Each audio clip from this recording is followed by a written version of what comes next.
ដោយដែលបងប្អូនបានដឹងរួចមកហើយថាសង្គ្រាមក្តៅរវាងប្រទេសទាំងពីរនេះគឺបានចាប់ផ្ដើមឡើងនៅក្នុងឆ្នាំ1950ដែលស្ថានភាពនៅពេលនោះគឺពិភពលោកទាំងមូលកំពុងតែធ្លាក់ចូលនៅក្នុងសង្គ្រាមត្រជាក់រវាងមនោគមសេរីនិងកុម្មុយនីសប្រទេសកូរ៉េខាងជើងដែលទទួលឥទ្ធិពលកុម្មុយនីសនិងជំនួយពីសហភាពសូវៀតបានបើកការវាយប្រហារឈ្លានពានទៅលើប្រទេសកូរ៉េខាងត្បូងនិងបានវាយលុកបានសឹងតែទាំងស្រុងសហរដ្ឋអាមេរិកនិងអង្គការសហប្រជាជាតិបែបសេរីនិយមបានមើលឃើញថាដូចជាមិនសូវស្រួលក៏បានចូលមកជួយប្រទេសកូរ៉េខាងត្បូងនិងបានវិបកខាងជើងមកវិញរហូតជិតដល់របងផ្ទះប្រទេសចិន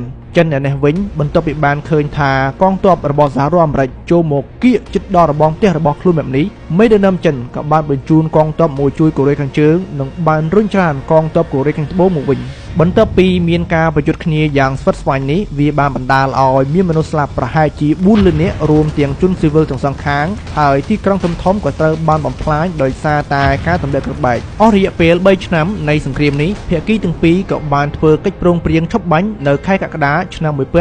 1953ហើយជាលទ្ធផលប្រទេសកូរ៉េក៏បានបែងចែកទៅជារដ្ឋពីរហើយការបែងចែកនេះត្រូវបានគេសន្មតថាជាការសម្រេចដោយបណ្ដោះអាសន្នតែប៉ុណ្ណោះត្រូវហើយកិច្ចព្រមព្រៀងឆ្នាំ1953នេះគ្រាន់តែជាកិច្ចឈប់បាញ់តែប៉ុណ្ណោះដោយវាមិនមែនជាកិច្ចព្រមព្រៀងបញ្ចប់សង្គ្រាមដោយសុខសន្តិភាពនោះទេពោលគឺភាគីទាំងសងខាងបានអះអាងថាខ្លួនគឺជារដ្ឋាភិបាលថោចច្បាប់ហើយមកដល់ពេលនេះស្ថានភាពកូរ៉េទាំងពីរគឺកំពុងតែស្ថិតនៅក្នុងស្ថានភាពមានសង្គ្រាមដដែល